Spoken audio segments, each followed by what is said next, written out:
Hi guys, स्वागत है आपका एक बार फिर से हमारे चैनल में। तो दोस्तों, महाराष्ट्र एमसीए सीईटी 2024 के लिए अब जो है प्रिपरेशन जोरदार स्टार्ट कर दो। अब आपको रेस्ट नहीं लेना है। अब जो है आपको कोई आराम और किसी भी चीज़ की ज़रूरत अब नहीं होनी चाहिए, क्योंकि अब बहुत ही कम टाइम बचा हुआ है। 14 मार्च को हमारा टारगेट है, समझो 14 मार्च को हमारा एग्ज़ाम है। तो उसी दिन जो है आपको ये एग्ज़ाम को क्रैक करना है किसी भी तरीके से। अब हमारे पास 1 मंथ के आसपास टाइम बचे हुए हैं, अगर प्रॉपर देखा जाए तो 1 मंथ के आसपास टाइम बचा हुआ है। अब हम लोग क्या करने वाले हैं, अभी से जो है अब एक कंप्यूटर की सीरीज़ स्टार्ट कर रहे हैं। 2-3 दिन वीडियोस आएंगे, 30 से 40 क्वेश्चंस को मैं कवर करूंगा, और उसमें से क्वेश्चंस तो रहेंगे और उसके ऑप्शंस को भी डिस्कस किया जाएगा। जैसे कोई क्वेश्चंस है, उसके 4 ऑप्शंस है, तो चारों ऑप्शंस का क्या क्या मतलब है वो भी मैं आपको बताने वाला हूँ इस कंप्यूटर की सीरीज़ में। तो ये बहुत ही ज़्यादा इंपॉर्टेंट होने वाला है। मैंने क्या बोल रहा हूँ मैं, ये देखो, जैसे ये फर्स्ट क्वेश्चन है, तो ये 4 ऑप्शन है, 4 का मैंने यहाँ पे डिटेल में एक्सप्लेनेशंस भी कर रखा हूँ, और आपको ये भी मिलेगा। और आपको अगर मान लीजिए कि एक क्वेश्चन से 4 क्वेश्चंस की प्रैक्टिस भी हो जाएगी, कंपाइलिंग क्या होता है, टेस्टिंग क्या होता है, रनिंग क्या होता है, डिबगिंग क्या होता है, तो ये सब एक क्वेश्चन से 4 पॉइंट है। 4 पॉइंट को भी डिस्कस करूंगा जहाँ जहाँ ज़रूरत पड़ेगी। तो इन सब चीज़ ये जो है मैंने स्टार्ट किया है आज से, और इसके 2-3 पार्ट आएंगे, यूट्यूब पर ही आएंगे। तो ये सब चीज़ आप आराम से देख सकते हो, और ये आपको बहुत ही ज़्यादा बेनिफिट करने वाला है कंप्यूटर सेक्शन में, क्योंकि लास्ट ईयर बहुत ही इजी क्वेश्चंस आए थे। ये सब मैंने इजी भी लिया है, थोड़ा सा टफ भी लूँगा, धीरे लेवल जो है अपग्रेड होगा। अभी इजी वाले ही ज़्यादातर क्वेश्चंस है इसमें। और तो देखो, ये वीडियो को बहुत ही ज़्यादा इंपॉर्टेंट है और इंटरेस्टिंग है, और ज़रूर से ज़रूर लाइक करके जाना, और जो भी डाउट है नीचे कमेंट में भी छोड़ के जाना। और हाँ, 30 डेज़ का चैलेंज ले रहे हो ना, 30 डेज़ का जो हमारे पास मॉक टेस्ट का चैलेंज है, 30 डेज़ मॉक चैलेंज, जिसे हम लोग अभी स्टार्ट किए। आज डे 3 है, अभी तक डाला नहीं हूँ, बस ये वीडियो डालने के बाद मैं अभी मॉक टेस्ट डालने वाला हूँ। रात तक वो मॉक टेस्ट आ जाएगा। तो क्या है, आज डे 3 है। आई होप आप लोगों ने वो 2 मॉक टेस्ट दिए होंगे, और बहुत ही ज़्यादा इंपॉर्टेंट है। उस मॉक टेस्ट से भी बहुत चीज़ आपको जो है सीखने को मिलने वाली है। तो मॉक टेस्ट जरूर से ज़रूर देना दोस्तों, और बहुत ही इंपॉर्टेंट है। नीचे डिस्क्रिप्शन में सभी चीज़ों का लिंक है, जा करके आप एक बार ज़रूर से देख सकते हो। और कोई भी डाउट हो तो हमारे इस नंबर पे जो है आप कांटेक्ट कर सकते हो, ठीक है, या फिर मैसेज कर सकते हो, नहीं लगेगा कॉल तो ये चीज़ करो। चलिए अब हम लोग क्वेश्चंस की ओर बढ़ते हैं। तो हमारा जो पहला क्वेश्चन है, ये रहा हमारा फर्स्ट क्वेश्चन। पेन का कलर चेंज करते हैं। तो फर्स्ट क्वेश्चन है, is dash is the process of finding errors in software code. जब भी कोई भी सॉफ्टवेयर कोड है, जैसा कि कोड, सॉफ्टवेयर कोड किसे आप बोल सकते हो, जैसे कि कोई हम लोग का सिलेबस में सी है, तो मान लेते हैं कि सी का कोई प्रोग्राम है, ये कोड है हमारा, ठीक है, हैश इंक्लूड प्रोग्राम तो आता ही होगा। इस तरीके से अगर ये आपको अगर एलियन वाला वर्ड नज़र आ रहा है तो कोई बात नहीं, आप लोग आगे जा कर के पढ़ने वाले हो ही। बस इतना जान लो कि ये हमारा जो अभी कोड इस तरीके से लिखते हैं सी लैंग्वेज में। और फिर हमारा इंट मेन, एक हम लोग छोटा सा हेलो वर्ल्ड का प्रोग्राम बना लेते हैं, ठीक है। फिर आपको प्रिंट एफ हेलो वर्ल्ड, ठीक है। इस कॉमा के अंदर कुछ भी, जैसे आउटपुट वाले भी क्वेश्चंस आ जाएंगे, तो मैं अभी वो भी बता देता हूँ। और रिटर्न लिखो, रिटर्न 0, इंट लगाएं इसलिए रिटर्न कर दे रहे हैं, ठीक है। प्रिंट एफ से ये स्टेटमेंट जो कुछ भी लिखोगे तो हमें कंसोल विंडो पे प्रिंट हो जाएगा।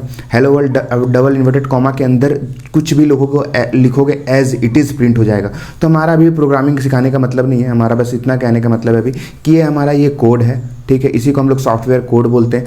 तो इसमें मान लो कि ये सही कोड है कि गलत कोड है, ये हमें कैसे पता चलेगा। तो हम लोग क्या करेंगे तो पता चलेगा कि ये पूरा सही है, या फिर हम लोग और क्या क्या सुधार कर सकते हैं। तो ये हमारा कोड हो गया, ये हाई लेवल कोड है। फिर तो ये कंपाइलिंग क्या होता है, टेस्टिंग क्या होता है, रनिंग क्या होता है, डिबगिंग क्या होता है। तो हमारा क्वेश्चन क्या बोला है, वो dash is the process of finding errors, मतलब कि मान लो कि इसमें कुछ गलती है, तो इसमें जो गलती है उसको इन चारों में से किस तरीके से फाइंड किया जाता है। तो ये 4 में से कोई एक ऑप्शन है, उसमें यही तरीका लगाते हैं। या वो डिबगिंग हो सकता है, या फिर रनिंग हो सकता है, या फिर टेस्टिंग हो सकता है, या फिर कंपाइल हो सकता है। तो इस तरीके से जो हम लोग इस कोड में हम लोग फाइंड करते हैं एरर फाइंड करते हैं। तो इन चारों में से कौन सा वो वेज है, वही क्वेश्चन से पूछ रहा है। तो हमारा सबसे पहले क्या है, कंपाइलिंग समझते क्या होता है। कंपाइलिंग ये होता है कि मान लीजिए कि ये कोड है, ये हम लोग लिखे, ये मशीन, ये हमारा ह्यूमन लेवल लैंग्वेज बोल सकते हो इसे, हाई लेवल लैंग्वेज जिसे बोलते हैं। तो ये हमारा ये हम लोग लिखे, तो ये हाई लेवल लैंग्वेज है। इसको मशीन तो ऐसे समझेगा नहीं, कंप्यूटर तो इसे समझेगा नहीं। कंप्यूटर तो इसे सिर्फ 0 और 1 के फॉर्म में समझता है, और उसे कुछ समझ में आता नहीं है, क्या है नहीं है, कुछ भी समझ में नहीं आता। तो ये पूरा कोड जो है बाइनरी में चेंज होगा, वो सब काम कैसे होता है, वो सब चेंजेस होगा। वो क्या होता है, वो कंपाइल करता है। कंपाइल जो क्या करता है, वो एक बार में पूरे प्रोग्राम को जो है वो कंपाइल कर देता है। उसमें क्या क्या गलतियाँ हैं, क्या क्या कहाँ सुधार करनी है, वो आप लोग देख सकते हो। पूरा एक बार में ही वो चेंज कर देता है, उसे हम लोग क्या बोलते हैं, उसे कंपाइलिंग बोलते हैं। तो यहाँ पे पे हम लोग का यहाँ पे दिया भी गया है, देखो compiling is the process of translating the source code मतलब कि ये सोर्स कोड यही है सोर्स कोड, ठीक है, ये सोर्स कोड है। Source code written by a programmer, मतलब कि जो हमने लिखा भी वो प्रिंट हेलो वर्ल्ड का प्रोग्राम लिखा programmer into machine code that a computer can understand that into machine code, मतलब कि जो ये हमारा सोर्स कोड है written by a programmer into a machine code में जो है वो कन्वर्ट करता है। That can understand and execute, मतलब कि मशीन जो है समझेगा और फिर उसे एग्जीक्यूट करेगा।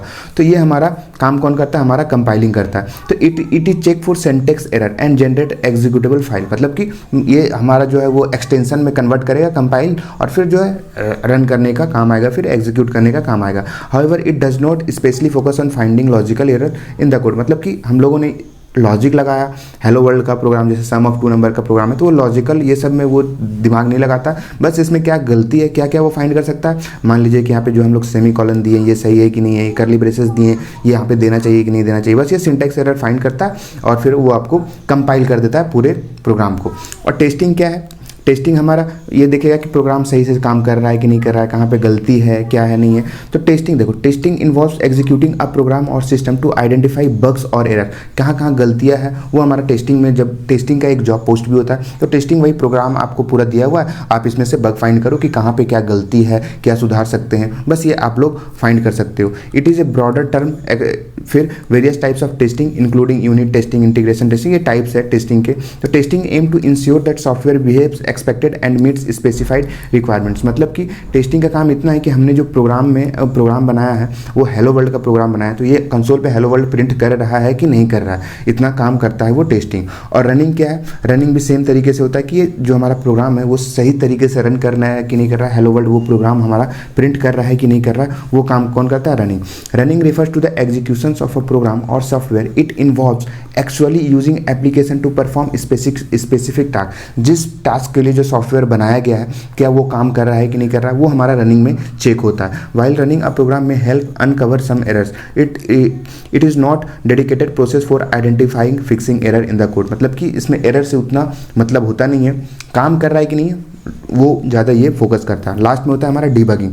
Debugging is the specific process of finding and fixing the errors, मतलब कि डीबग कोड, जैसे आप लोग देखोगे सॉफ्टवेयर इंजीनियर्स को देखोगे वो डीबग करते हैं, कोड को डीबग करते हैं, मतलब कोड रहता है उनके पास और फिर वो कहाँ कहाँ फाइंड एरर हो रहा है क्या हो रहा है, as just like a testing, जो टेस्ट कर रहे हैं कोड को वो मशीन में जा करके और डीबग में वहाँ पे देखते हैं कि कहाँ पे क्या गलती है, फिर बग्स में यानी कि एरर वो फिर आपको सुधार के करके देते हैं। तो इन the software code it involves analysing the tool code identifying the source of issue, मतलब जो हम लोग एक एक लाइन कोड लिखें वो चेक करते हैं सही है क्या, कौन सा क्या चीज़ गलत हो रहा है वहाँ पे, and making correction to eliminate errors, और जस्ट वहीं पे जो है आपका सही करके वो दे देते। डीबगिंग का काम वही होता है। It is a essential step in the software development process to ensure that the code function correctly and meets intended requirements, मतलब कि डीबगिंग का ही काम मेनली होता है, फाइंड भी करता है एरर को और फिर सॉल्व भी करता है वहीं पे। तो हमारा जो इसका करेक्ट आंसर होगा finding errors in the software code वो डीबगिंग मतलब कोड को फाइंड भी करना, एरर को सॉल्व भी करना और फिर जो है वो सही, मान लीजिए कि ये कोड को हम लोगों ने क्या बनाया, हेलो वर्ल्ड प्रिंट करने के लिए बनाया, तो क्या वो काम कर रहा है कि नहीं कि सही कर रहा है। तो बस इतना सा काम होता है, क्या होता है, डीबगिंग का। तो इसका करेक्ट आंसर जो हो जाएगा वो डीबगिंग हो जाएगा। ठीक है, चलिए हम लोग दूसरे पेज पे चलते हैं। The code of a web page is written using, जो हम लोग एक मान लीजिए कि ये वेबसाइट है, जहाँ हमारा mcgyan.in वेबसाइट पे चले जाओ तो वो पेज है, ठीक है, वो एक वेबसाइट का पेज है, तो उसको बनाने में क्या क्या यूज़ हुआ है, कौन सा, the code of web page is written using, मतलब किस लैंग्वेज में बनाया गया, क्या वो 5th जनरेशन लैंग्वेज में या WinZip में या फिर पेरिफेरल में या फिर हाइपर टेक्स्ट मार्कअप लैंग्वेज यानी HTML में। तो जो हमारा 5th जनरेशन होता है, 5th जनरेशन अब ये AI वगैरह ये सब के लिए काम आता है। तो यहाँ पे देखो इसका भी मैंने रखा है, 5th generation language are high level programming language that focus on solving problem using artificial intelligence and advance computing techniques, they are not typically use for writing web page, मतलब वेब पेज के लिए काम नहीं आता, ये high level language है और ये आर्टिफिशियल वगैरह जो अभी नया ट्रेंड चल रहा है उसमें काम आता है। WinZip क्या है, WinZip एक फाइल होता है, उसको डिकम्प्रेस या फिर कंप्रेशन के लिए काम आता है, कंप्रेसिंग और डिकम्प्रेसिंग के लिए, मान लो बड़ा फाइल है उसको हमको कंप्रेस करना है, छोटा बनाना है, तो जो है WinZip फाइल में होता है, मान लीजिए कि आप लोग कोई प्रोजेक्ट बनाएं, कोड बनाएं, तो बहुत बड़ा फाइल बन जाता है, तो उसको जिप फाइल में हम लोग स्टोर करके रखते हैं, फिर उससे हम लोग कंप्रेस कर सकते हैं, ठीक है। It is use for writing code for web page, मतलब इट इज़ नॉट, ये कोड के लिए काम नहीं होता, ये कंप्रेस और डिकम्प्रेस के लिए काम होता है। पेरिफेरल डिवाइस क्या होता है? पेरिफेरल डिवाइस प्रिंटर्स, कीबोर्ड और माइक, ये सब पेरिफेरल डिवाइस होता है, वो तो होता नहीं। तो हमारा जो वेब पेज बनता है वो बनता है HTML, CSS और जावास्क्रिप्ट के बेस पे, जावास्क्रिप्ट के बेसिस पे। मतलब कि मेनली काम होता है HTML, ये तो आपका डिज़ाइन के लिए काम आता है और जावास्क्रिप्ट जान लाने के लिए काम करता है। मतलब HTML में पेज, हम लोगों ने ये कोई पेज बनाया तो ये पेज जो डिज़ाइन होगा वो हमारा सिर्फ HTML के कोड से बन जाएगा, एक ब्लैंक पेज, ठीक है। HTML के कोड से ये पेज बन गया, फिर इसमें कुछ डिज़ाइन डालो, फिर एक बटन डालो, बटन क्लिक करने पर क्या काम आएगा, वो जावास्क्रिप्ट का काम आता है। और CSS का काम होता है इसमें डिज़ाइन डालना, और इस जावास्क्रिप्ट का काम होता है उसमें जान डालना। डिज़ाइन और जान अलग अलग चीज़ है, ठीक है। तो ये हमारा हाइपर टेक्स्ट मार्कअप लैंग्वेज जो है ये इसका सही आंसर होने वाला है, ठीक है। तो चलिए आगे बढ़ते हैं। C programming was created at Dennis Ritchie. Dennis Ritchie ने कौन से लैब में जो है सी प्रोग्रामिंग को क्रिएट किया था? तो हमारा ये तो बच्चे जानता है, AT&T बेल लेबोरेटरी, ठीक है, ये था। फिर ये आगे एक फंक्शन का क्वेश्चन कॉन्सेप्ट है, जब आप फंक्शन पढ़ोगे इसका क्वेश्चन आंसर याद रखना। STD bad alloc exception throw, ये जो एलॉक फंक्शन ये एक्सेप्शन कब थ्रो करता है? तो एक्सेप्शन थ्रो करता है when a new operator cannot allocate memory, मतलब न्यू ऑपरेटर जो मेमोरी है उसमें न्यू ऑपरेटर जो एलोकेट नहीं कर पाता, तो ये एक्सेप्शन थ्रो, मतलब कि एरर बग जो होता है एरर देता है। तो exception when new operator cannot allocate memory, ठीक है। तो ये याद रखना, जब फंक्शन पढ़ोगे तो उस टाइम और अच्छे से आपको क्लियर वहाँ पे होते हुए दिखेगा। Which one of the following is not a fundamental data type? Fundamental data type क्या क्या होता है? फंडामेंटल डेटा टाइप जो पहले से बना बनाया डेटा टाइप है, हम लोग उससे कुछ नहीं कर सकते हैं। जैसे दो टाइप के डेटा टाइप होते हैं, एक प्रिमिटिव, एक नॉन प्रिमिटिव। प्रिमिटिव जो पहले से डिजाइन, जैसे इंट, फ्लोट, कैर, फिर और बहुत सारे डबल, बुलियन, ये सब। और नॉन प्रिमिटिव एरे, स्ट्रिंग, ये सब जो है हमारा नॉन प्रिमिटिव डेटा टाइप है। तो फंडामेंटल डेटा टाइप उसी को बोलते हैं। फंडामेंटल डेटा टाइप हमारा फ्लोट हो गया, फिर इंट हो गया, वेर कैर हो गया। तो इसमें से क्या है? Which one of the following is not a fundamental data type? मतलब ये स्ट्रिंग को हम लोग क्रिएट कर सकते हैं, स्ट्रिंग को हम लोग बना सकते हैं, ठीक है। स्ट्रिंग को हम लोग क्या कर सकते हैं? स्ट्रिंग को बना सकते हैं हम लोग डबल इन्वर्टेड कॉमा के अंदर str नाम दे दो स्ट्रिंग का, कुछ भी मान लो कि कुछ भी नाम दे दो, और फिर यहाँ पे स्ट्रिंग हम लोग क्रिएट कर सकते हैं, तो हम लोग बना सकते हैं। This is not a fundamental data type, okay. चलिए आगे बढ़ते हैं। ये क्या होता है? What is the maximum possible length of identifier? Identifier क्या होता है? आइडेंटिफायर हमारा होता है एक यूज़र डिफाइंड वर्ड है, मतलब हम लोग जो बनाते हैं, जैसे हम लोग फंक्शन क्रिएट करते हैं, एरे को बनाते हैं, स्ट्रिंग को बनाते हैं, तो ये सब क्या है? ये एक यूज़र डिफाइंड, ये क्या है? ये एक आइडेंटिफायर है जिसे हम लोग खुद क्रिएट करते हैं, ठीक है। तो ये पूछ रहा है, तो आइडेंटिफायर क्रिएट करने के कुछ रूल्स एंड रेगुलेशंस भी होते हैं। आप कीवर्ड्स को यूज़ नहीं कर सकते, जो 32 कीवर्ड्स है, इफ एल्स वगैरह, वो सब यूज़ नहीं कर सकते आइडेंटिफायर के नाम को। जैसे मान लीजिए कोई फंक्शन बनाए, फंक्शन का नेम फिर डालते हैं, तो यहाँ पे हम लोग आइडेंटिफायर, इसको हम लोग आइडेंटिफायर बोलते हैं। तो यहाँ पे जो रूल्स है, यहाँ पे आप कीवर्ड यूज़ नहीं कर सकते हो, हमेशा जो है अल्फ़ाबेट से स्टार्ट होगा, हमेशा नंबर से स्टार्ट नहीं होगा, जैसे 0 राहुल नहीं होगा, राहुल होगा, अंडरस्कोर दे सकते हैं, मतलब कुछ रूल्स होता है। तो ये आप नेट पे भी जा करके पढ़ सकते हो इतना, आइडेंटिफायर्स के क्या क्या रूल्स हैं। हमारे पास क्या बोला गया? मैक्सिमम पॉसिबल लेंथ है, तो ये पॉसिबल लेंथ जो है वो डिपेंड करता है प्लेटफॉर्म पे। तो हमारा जो आंसी सी है, हमारा क्या है? ANSI C American standard American national standard है, अमेरिकन नेशनल स्टैंडर्ड इंस्टीट्यूट इनकी तरफ से जो इनका जो मैक्सिमम लेंथ है वो 31 कैरेक्टर्स है। कमेंट में ये मत बोलना कि गलत है, ये डिपेंडेंट करता है, कहीं कहीं आपको 63 भी होगा, कहीं कहीं कि इसमें नन ऑफ द मेंशन भी है, तो प्लेटफॉर्म पे डिपेंड करता है। तो हम आंसर सी के अकॉर्डिंग जो हम बता रहे 31 कैरेक्टर है। आप लोग कमेंट में बता सकते हो कि इसका जो करेक्ट है वो क्या है, लेकिन आंसर सी के अकॉर्डिंग जो है वो 31 कैरेक्टर है। तो ये गलत नहीं है, ये भी सही है, गलत नहीं है। आंसर सी के अकॉर्डिंग 31 कैरेक्टर जो है इसका मैक्सिमम लेंथ बोलते हैं, ठीक है। और एक बार और आइडेंटिफायर्स के बारे में और डिफाइन कर सकते हैं, जिससे हम लोग फंक्शन से डेटा टाइप भी डिक्लेयर करते हैं ना, इंट ए, इंट एक्स, ये सब जो डिफाइन करते हैं ये हमारा आइडेंटिफायर ही है, ठीक है। तो ये चीज़ है। तो जो आंसर सी के अकॉर्डिंग है वो 31 कैरेक्टर्स जो है मैक्सिमम पॉसिबल लेंथ होता है आइडेंटिफायर का। गलत नहीं है, मैं फिर बोल रहा हूँ, कमेंट में भर मत देना कि भैया ये गलत है, गलत नहीं है, सही है। और इसके बोल रहा हूँ प्लेटफॉर्म अलग अलग प्लेटफॉर्म पे जो है वो अलग अलग इसका मैक्सिमम लेंथ है, ठीक है। तो वो इस क्वेश्चन को देख लेना, और यहाँ पे ये गलत नहीं है 31। चलो आगे बढ़ते हैं। Each computer connected to the internet must have unique IP address, मतलब हर एक कंप्यूटर जो भी इंटरनेट से कनेक्टेड होगा उसका एक अलग आईपी एड्रेस होता है। कंप्यूटर का, इवन आप फ़ोन का भी सबका अलग अलग आईपी एड्रेस होता है। आईपी अगर आपका फ़ोन खो गया तो जो हमारे पुलिस वाले हैं वो आईपी एड्रेस के हेल्प से ही हमारे फ़ोन को रिकवर करते हैं, या फिर जो है क्या बोलते हैं उसे, कंप्यूटर को रिकवर करते हैं। तो जितने भी कंप्यूटर है जो इंटरनेट से कनेक्टेड है उसका एक अलग जो है हमारा आईपी एड्रेस होता है। ठीक है, तो ये रहा इसका आंसर। इंटरनेट यूजेस क्या होता है? Internet uses as a packet switching. जब भी इंटरनेट का काम होता है, एक छोटे छोटे में डेटा जो है एक पैकेट में कन्वर्ट हो जाता है, छोटे छोटे मॉलिक्यूल बोल सकते हो, उसमें कन्वर्ट हो जाता है, फिर जो है आपका इंटरनेट पास होता है। तो यहाँ पे देखो, देख लेना, इसे अच्छे से पढ़ लेना। पैकेट स्विचिंग देखो क्या होता है। Packet switching is a method used by the internet to transmit data form of small packets.